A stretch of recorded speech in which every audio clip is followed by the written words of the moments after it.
Okay, good evening, guys. Today we will be looking at programming the FMC inside of your aircraft. So go ahead and click on free flight and follow along with me.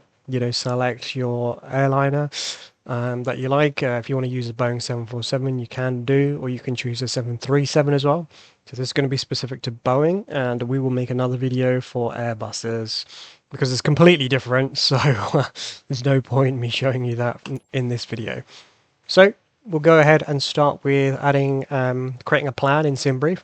If you haven't already installed SimBrief Dispatch, go ahead and do that. Log into simbrief.com and then follow along to the downloads, and you'll be able to download and set that up so it's available inside of Flight Simulator. So what we'll do, we'll go ahead and click on New, and we'll go ahead and give our airline code. We'll give a flight number. Again, I know I'm flying Korean Airways, but just for the sake of today, or we'll just accept it for as it is. I'll set it for Heathrow, and today we'll be flying to Manchester. So if you haven't seen already, you can go ahead and watch my video on how to create a flight plan in SimBrief and what it all means. And today we'll be covering how to enter that plan into your aircraft's computer. So go ahead and scroll down here when you're selecting. It's very important that you get the correct type. So in the top right, you can see it's a Boeing 747-8. So go ahead and select B747-8. It's the default Azobo version as well, so that can stay as is. And we can leave everything else as normal. All you need to do is click on Generate. Give it a couple of seconds for it to build. And then once it's done that, you'll get an option to import that into Flight Simulator. So go ahead and click on Import. Don't do anything here, just let it import by itself. Once it gives you the green tick and saying that SimBrief flight plan has been imported, you can go ahead and close this. At the top, you'll have that we've got 24 minutes left. 24 minutes duration going from Heathrow to Manchester. One thing is important, that by default, Microsoft Flight Simulator will load you into the runway. You don't want to do that. You don't want to be sitting on the runway and then programming your plane. So go ahead and scroll into your airport. If you've chosen Heathrow, then great. Go ahead and select a parking spot. So we'll select that for the departure. And you can see that's all sorted. Looks like we'll be departing from 27 right. Go ahead and click on Start Flight. We're going to give it a couple of minutes to load and we'll circle back.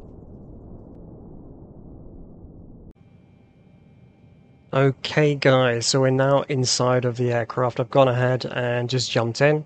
You'll notice now, the plane is turned on. For now, I haven't really gone through the full startup procedure, so if you have an Xbox controller, click on RB and click on down, and that will go ahead and start your plane. There is also a shortcut on PC, I believe Shift and E, but I'll confirm that and I'll put it in the comments, so that's available for you if you're just using your keyboard and mouse. Okay, now that we're in the plane, we can go ahead and press on Shift and 4. And Shift and 4 will bring you into this view of your bottom panel on your plane, right? On your 747. Okay, so now that we are here, this is your FMC, the one that we're looking at right now.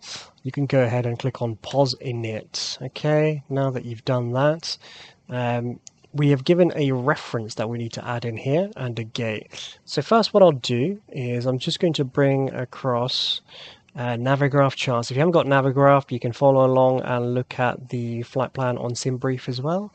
But what we're going to do is go ahead and import the flight. Import from SimBrief. This is our flight. Go ahead and set that up.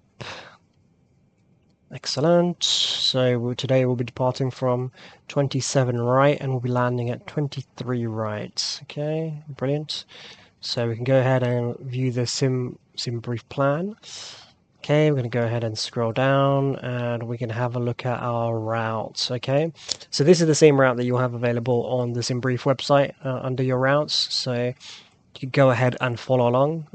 So firstly, this is obviously London Heathrow. We'll be departing from runway 27 right. This is our SID, that was standard instrument departure, and this is our star for our approach as well. So these are the ones that we need to fill in for today. So let's get started then, shall we? So we're going to keep that on the other screen for now, or in fact I'll keep it here so it makes life easier for all of us. Okay, so first what we need to do is we need to go ahead and enter the reference of our current airport. So you see that it is EGLL, so let's go ahead and type that in, EGLL, and we'll add that in to the reference. The gate I've completely forgotten, I think it's 210 or something, but we don't need to add that in anyway, it's not completely necessary. Once we go ahead and click on route, you'll see that if we import it directly from SimBrief, on the main page, it will import our destination as well. So if we go ahead and go back to Navigraph, we will be landing at EGCC, which is Manchester, and on runway 23 right. Okay, so this is correct. What we can do is go ahead and click on next page. And this is where we're going to enter our via and our to, right? So in the via, we would put airways, and in our to, we'll put our waypoint. So what's an airway and what's a waypoint?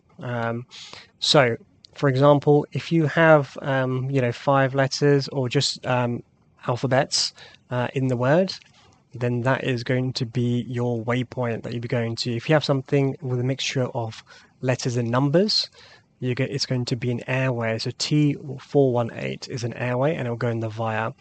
But first we'll be going to UMLAT, and that will be going direct. There's no airway preceding that. So we'll go ahead and add that in. So that is UMLAT. And once we add it here, you'll see that it's showing that it's going direct, right? Because that's going to be the way that we were going. Go ahead and open our chart again, and we'll be going via T418. So let's go ahead and add that in. So it's we'll clear that, T418, and we'll add that in. And again, it's going to be a short route, but it can go on for pages and pages. Now we're going to enter WELIN in here in the to. So WELIN. What I would suggest, particularly with Navigraph or SimBrief, is just keep it on your other browser or other window that you have available. It doesn't need to be in your main screen. You can just keep it on another one. That's what I usually do, but obviously I want to showcase that today. So now we've got another airway, so it's T420. So let's go ahead and add that in. So it's T420. The first couple of times that you do this, it's going to be a little bit challenging and a little bit slower, but soon enough you'll get used to it. So we've got ELVOS, which we'll be going to. So ELVOS. Oh, where has it gone? Let's go back to our route. Let's go to the next page. Accidentally clicked back. I shouldn't have done that. So ELVOS here in our to. And that is our last one. And this is our star, which we'll be adding in shortly, right? This is going to be our approach that we're taking when we're going towards Manchester. So what we're going to do is we're going to go ahead and click on execute, and you'll see now it becomes active route 1, which is exactly what we want. We can go ahead and go to perf init and enter the details for our cruise altitude. What we do now is we're going to go ahead and look at what our flight level is. So for those of you that have just added in your flight plan from SimBrief, you can go ahead and click on LB and the little window button on your Xbox controller. You can go ahead and click on view when you updated that. Come down here to flight plan summary and click on and view this altitude. This is your cruise altitude right here. And again, if you don't have Navigraph, you can go ahead and keep this open and then fill the details in. So we'll try and do that now. So you can either put 18,000 or you can put 180. And you'll see it'll populate as FL180. That's flight level 180, which basically means 18,000 feet. Our cost index will come next, which is our cruise. So you see here you have the CI 209. So just go ahead and add in 209. And for zero fuel weight, we will go ahead and add in to let it calculate itself. So just go ahead and click on this button and click again, and it'll populate. Our reserves, we're going to go ahead and open up our OFP again.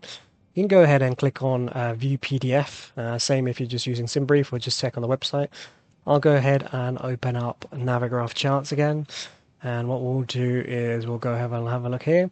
We have FinRes here. You'll have your fuel amount, your reserves, right? So here is 4.2, right?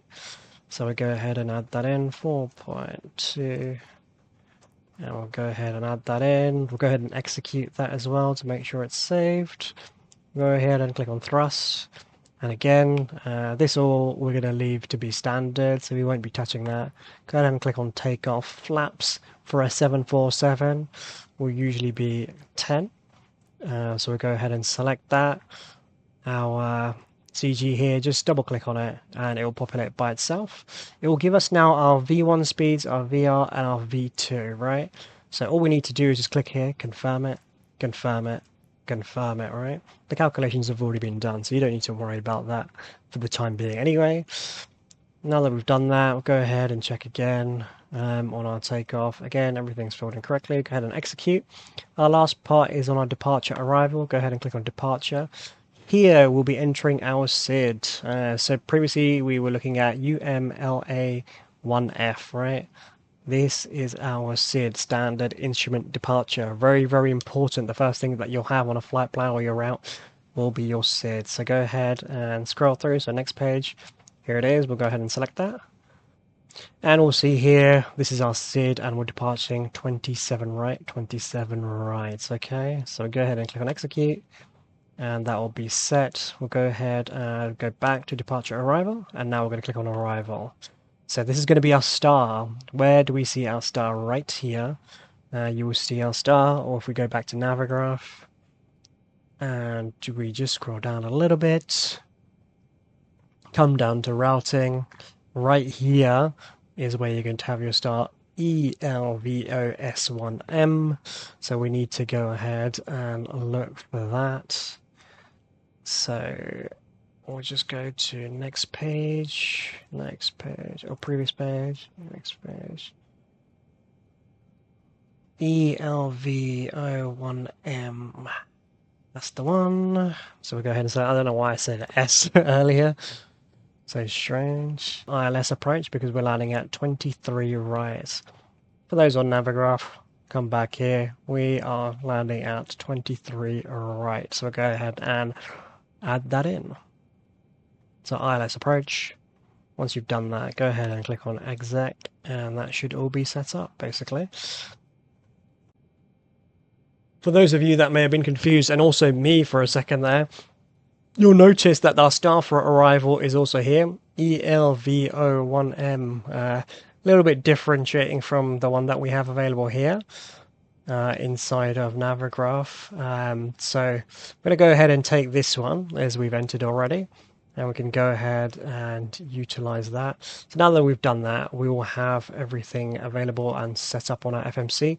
So we want to confirm that, right? So how do we confirm it? So go ahead and press Shift and Space, and we'll go back to our normal view.